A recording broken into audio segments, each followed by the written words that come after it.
Yo, you want to vlog? You're recording right You want to vlog? One night, my friend Cam texted me randomly asking if I wanted to go and shoot some random footage. Of course, I was like, let's run it. And we didn't write anything down or really plan anything at all, really. I just grabbed my kit and we hit the road. Nothing. I'm with Dagan right now. We're about to go shoot I don't know what we're doing. We're just gonna make videos. We're driving around looking for spots.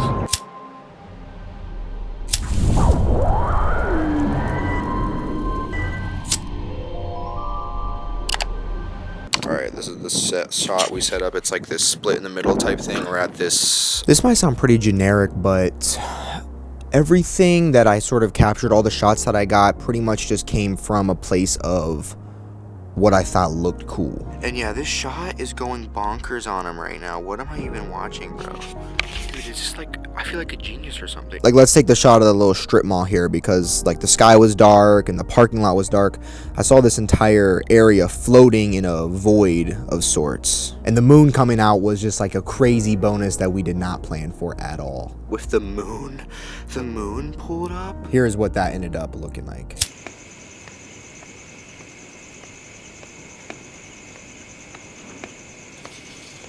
I think the result turned out pretty much how I wanted it. The floating effect emphasizes our subject's isolation. Bro, this shot is about to be so crazy. Next, let's look at this sort of duotone shot. So the story behind this shot is, I think it must have been a couple months ago, where I was just driving and on my iPhone I took this picture. I was just driving home from somewhere, and yeah, like I said in the intro, I just thought it looked cool. You know, that was really my only thought, and this one photo was just an idea that turned into this. I've always been a sucker for some good backlighting, and yeah, we got the moon coming in clutch again.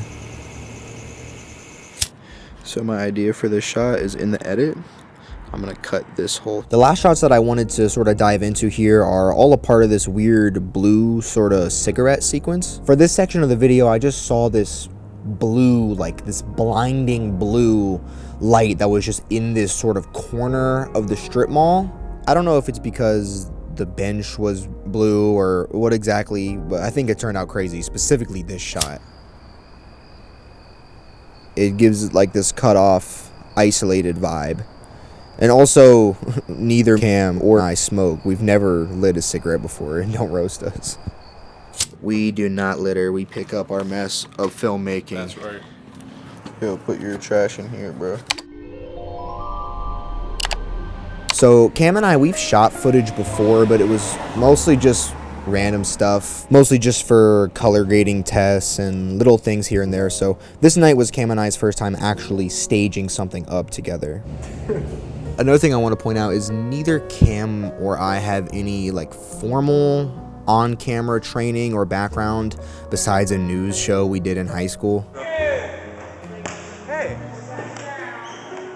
So for him to actually match the movements that I saw in just like a select few shots, I had to get a little bit creative with how I instructed him.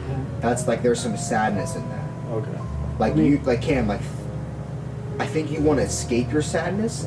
I think the reason that's why you feel unnatural, I think what you need to do is when you're in this character, I need you to face your sadness. Okay.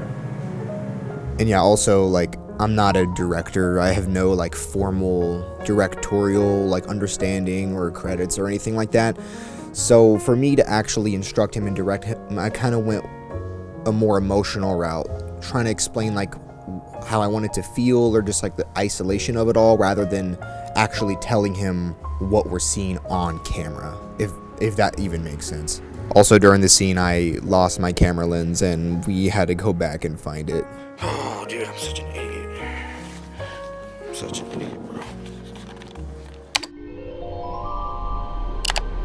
So yeah, before I actually play the video in full, I want to talk a little bit about how I approach sound for this. Have you ever gone to check your watch or something like that, and if you listen really closely, you can actually hear the watch ticking, but if you keep your hand by your side, it's far too quiet for you to hear? Stuff like this is around us all the time. The way I always thought about it is there's almost like a sub-world of all kinds of experiences, but especially sound, just below our senses at pretty much all times. So for certain scenes, particularly insert shots and extreme close-ups, I wanted to amplify the subworld and let it have a moment to shine.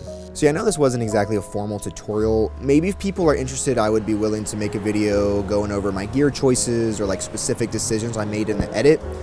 But really, if I were to give anyone advice, it wouldn't be on anything like that. Like if I were to tell something to somebody who wanted to just sort of go shoot a short film with like a $0 budget, I would just tell them, just go do it.